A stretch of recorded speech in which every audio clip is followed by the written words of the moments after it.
Il n'est pas étonnant que le premier cahier du CRAP soit consacré à la première préoccupation des Français.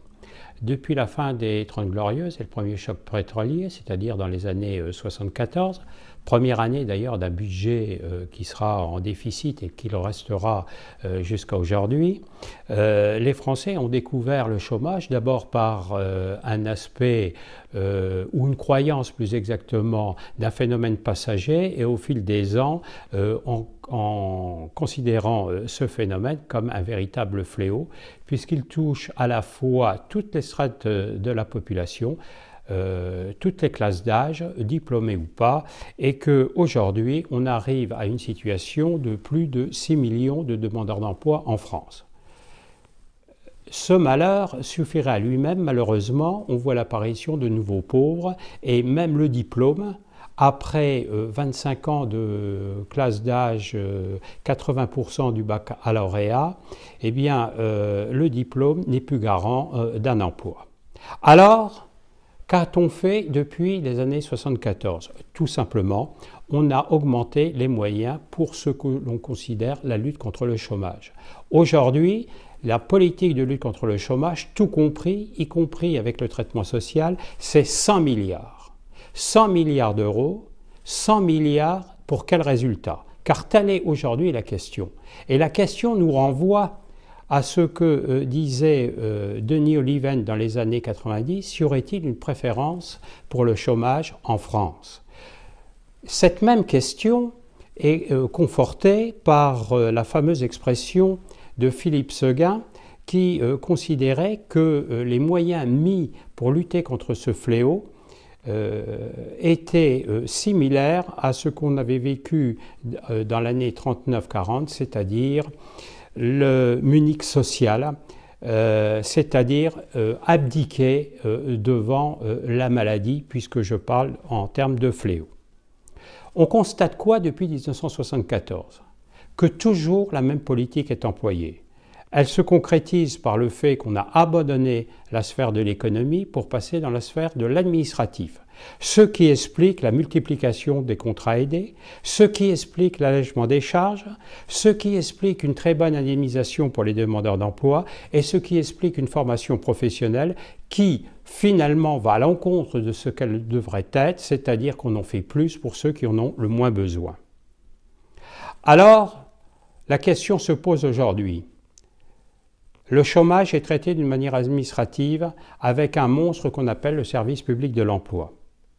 C'est un véritable mécano entre Pôle emploi, entre l'APEC, entre les missions locales, entre les maisons de l'emploi, entre les plis. Peut-on s'y retrouver? Certainement pas. Le mécano est complexe et il manque des pièces, ou du moins on a du mal à repérer toutes les pièces. On est dans un système auto-centré qui, au lieu de résoudre un problème, achète une paix sociale.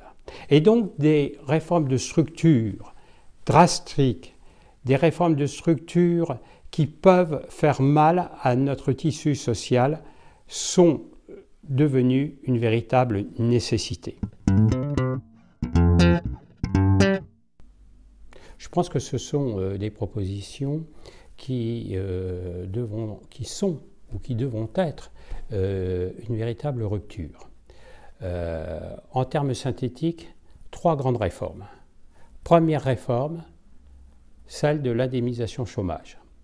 Il est absolument impossible que le déficit de l'assurance chômage, qui aujourd'hui se monte à plus de 30 milliards, perdure. Et donc, il faut non pas prendre des mesures qui restent dans le système actuel, mais il faut refonder l'assurance chômage. La refonder comment? Sur un principe. L'assurance chômage ne doit plus être une vache à lait, elle ne doit plus être une vache sacrée. Donc, tous les principes qui ont prévalu à la création en 1958 de l'assurance chômage doivent être revus.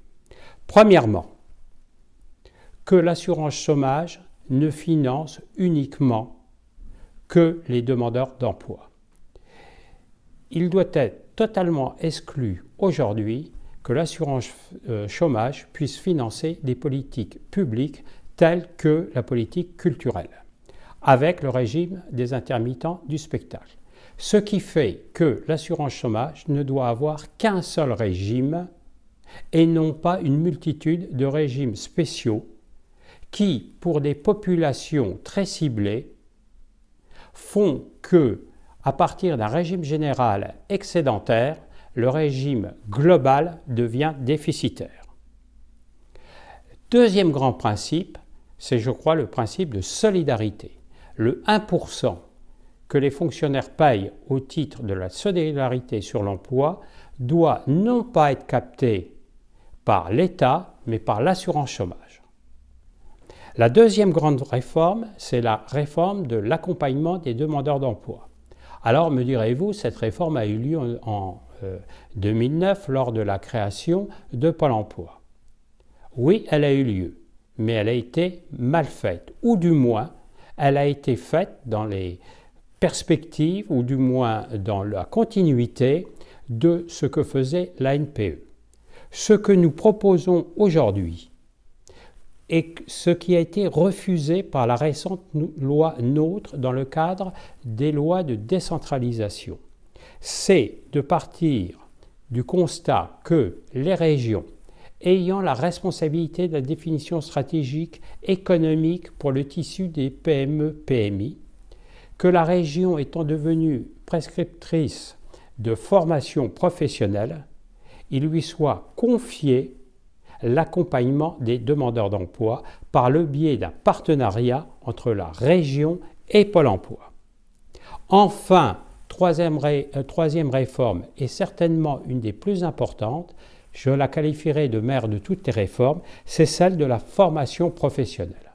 Alors là aussi, me direz-vous, tous les 3-4 ans, on fait une réforme de la formation professionnelle. Oui, mais la formation professionnelle, par les réformes, continue toujours à ce qu'on forme ceux qui en ont le moins besoin.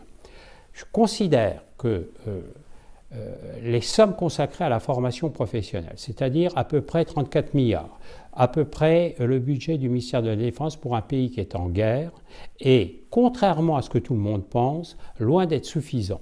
Nos amis allemands, qui nous servent souvent d'exemple, pour ne pas d'ailleurs le suivre, consacrent plus de 100 milliards par an à la formation professionnelle et donnent la main sur ces sommes colossales de formation professionnelle à leurs lenders. Alors, arrêtons de mélanger égalité et égalitarisme. Je ne pense pas que les lenders allemands, lorsque le Land du Bade-Wurtemberg ne prend pas les mêmes dispositions sur la formation professionnelle que le Land de Hambourg, soit particulièrement générateur d'iniquité. Un plan Marshall en termes de moyens, une prescription par la région afin de donner au territoire la main sur le devenir, sur leur devenir économique. Voilà très synthétiquement les 3 pans de réforme qu'il convient de mettre en œuvre très rapidement.